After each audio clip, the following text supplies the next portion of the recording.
Hi guys, Chrissy here, doing the favorite intervention assignment for Dr. Tom. So, I was on Intervention Central for a long time, and I really wanted to do behavioral intervention because I work with kids at a daycare, mostly under age 5, and I wanted to look at interventions that I could actually use like right now.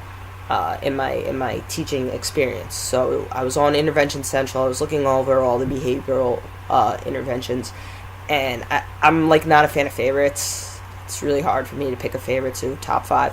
But one intervention, that really jumped out at me was this response effort, and I think it's like really cool because I think the premise of it is something that just underlines every single intervention that we do.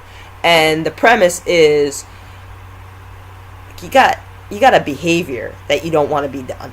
So you either put obstacles in your way so that negative behavior isn't done, or you make the positive behavior that you want to see done a lot easier.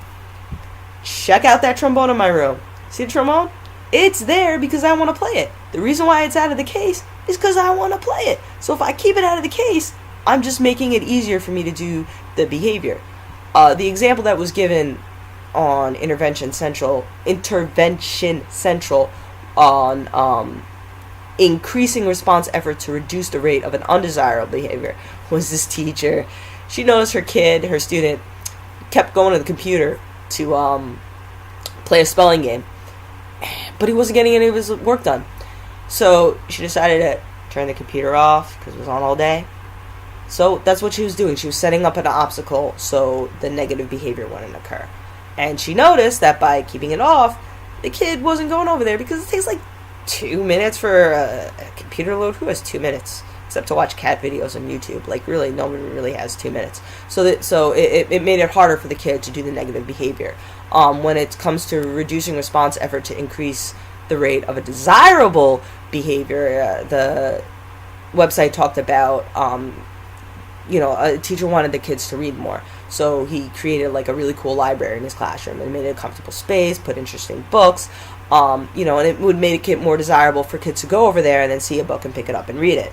The reason why, again, I really like this intervention is because, and it does mention this on the site as well, which I've linked to, is the fact that it can be coupled with other interventions. Again, I work at a daycare. The biggest problem when I'm working with 4 and 5-year-olds is like the raising of the hand thing. And kids raise their hand and they call it immediately. Doesn't mean all these kids have ADHD. It means that they're kids and they can't wait. And we do have like the behavioral things for the kids that's really, really hard, that can't sit still. You raise your hand, you wait to be called on, you get a check, and after a while, Miss Chrissy draws you a picture, you get a book of stickers, things like that. So, but this can be coupled with it. And the way that I see to do it is like those kids that are having a really hard time, they raise their hand. At first, they're the first ones that get called on. They raise their hand to take away that whole waiting. Raise your hand, you get called on first. You raise your hand, called on first. And then you get the behavioral card checked off. And then after a week, you're the second one that gets called on. Build up that patience slowly by taking away that obstacle of the kid has to sit in his seat waiting until he learns. And that's what I think also, they talk about response stability in salvia. And this, I think, is an intervention that in order to see works, you have to try it and then, like, take away those things that you're doing to see if the learning actually occurs. I think this is also a great intervention because we don't know what's going on at home. And we're trying to establish these behaviors, these routines for our students, and we don't know what's going on at home that takes away from what we do during the day. So by adding this in combination to the other things that we're doing, we're really just making it a lot easier for our students and reestablishing the behaviors that we want to see.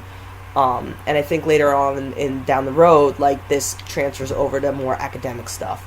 You have kids that have a hard time picking out the main idea. So when you give them the study review cards or the study sheets before their test, you have the things highlighted for it. You just make it easier for them. because note-taking is hard for them. So you make it easier for them. Then you teach them the skills, and then eventually you take what making it easier for them to see if they learn how to do the skills themselves. So I really think it's a great intervention. I think it's a great tier 1. I think it could be used with any students, because kids are all kids. I still use it, trombone, not taking money with me when I go to the store because I don't want to spend it. Like, I think it's just a great premise. When something is difficult for a student, make it easier by putting obstacles to the negative behavior, and make it easier by making the desirable behavior more successful. Great intervention.